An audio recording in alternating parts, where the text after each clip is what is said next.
Welcome to రాజనీతి.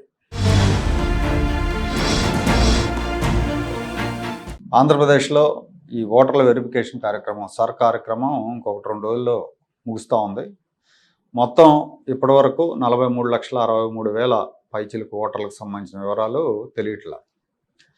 ఏపీలో మొత్తం ఓటర్ల సంఖ్య 4,16,00,000 పైన ఉంటే అందరి ఓటర్లకు కూడా ఎన్యూమరేషన్ ఫారాలు ఇంటింటికి తిరిగి పంచారు బిఎల్ఓలు.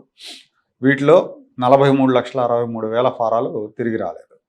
ఇక తిరిగి వచ్చే అవకాశం లేదు అని ఎన్నికల సంఘం అధికారులు చెప్తున్నారు. మేబీ ఈ 2 రోజుల్లో వస్తే ఏదైనా 1,000-2,000 రావచ్చు. మొత్తం ఈ 43 లక్షల ఓటర్లలో 15 లక్షల మంది ఓటర్లు చనిపోయినట్టు గుర్తించారు. అంటే గత 5 ఏళ్లలో చనిపోయిన ఓటర్లు 15 లక్షల మంది ఉన్నారని గుర్తించారు. అలాగే 13 లక్షల మంది ఓటర్లు ఇతర ప్రాంతాలకు వలసలు వెళ్ళారు. ఒక ప్రాంతం నుంచి ఇంకో ప్రాంతానికి వెళ్ళటం. ఇంకో 15 లక్షల మంది ఓటర్ల వివరాలు తెలియరాలేదు.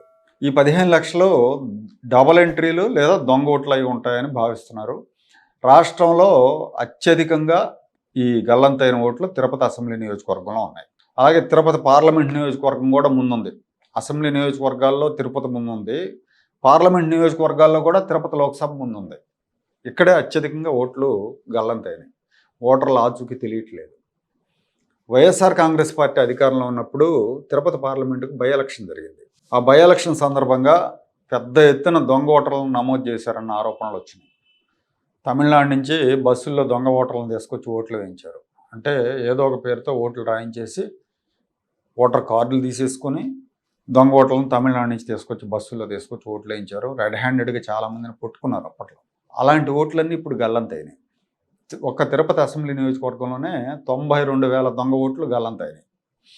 92,000కు పైగా ఓటర్ల వివరాలు తెలియరావట్లేదు.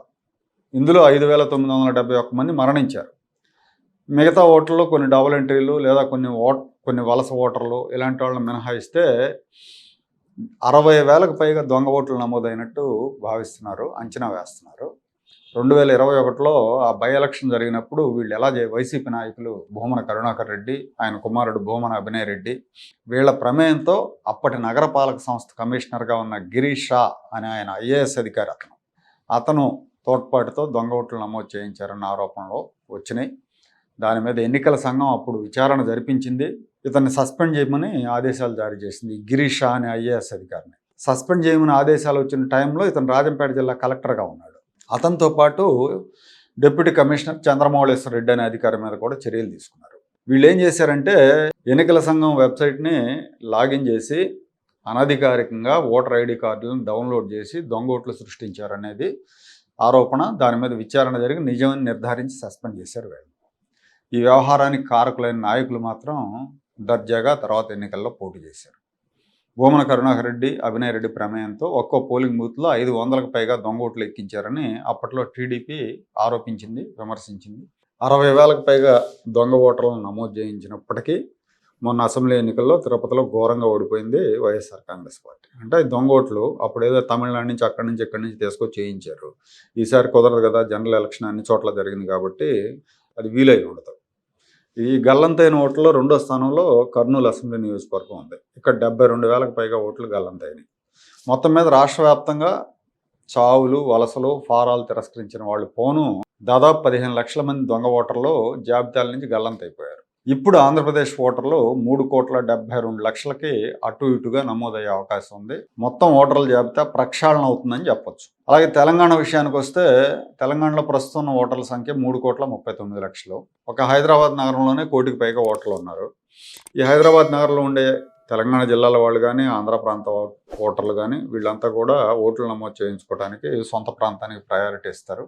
దీనివల్ల ఓటర్ల సంఖ్య కొంత తగ్గొచ్చు. అలాగే డబుల్ ఎంట్రీలు 2-3 నియోజకవర్గాల్లో ఓట్లు ఉన్నవాళ్ళు వలసల కారణంగా ఇలా రకరకాలుగా సిటీలోనే ఒక ప్రాంతం నుంచి ఇంకో ప్రాంతానికి వెళ్ళటం, లేదంటే సిటీ నుంచి బయటకు వెళ్ళటం, వీటన్నిటి కారణంగా దాదాపుగా ఒక 50 లక్షల ఓట్లు గల్లంతయ్యే అవకాశం ఉందని అంచనా వేస్తున్నారు.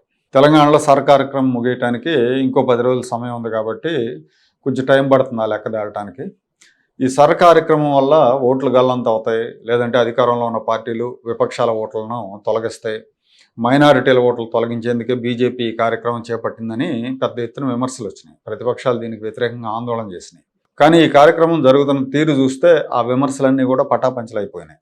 గతంలో తమిళనాడు, బెంగాల్, బీహార్లో జరిగిన సర్ కార్యక్రమాన్ని చూసిన తర్వాత అనుమానాలన్నీ కూడా పటాపంచలైపోయినాయి. పైగా ఈ కార్యక్రమం చేసిన మేలు ఏంటి అంటే డబుల్ ఎంట్రీలు, దొంగోట్లు ఇవన్నీ కూడా ప్రక్షాళన అయిపోయి నికరమైన ఓట్లు నిలబడతాయి.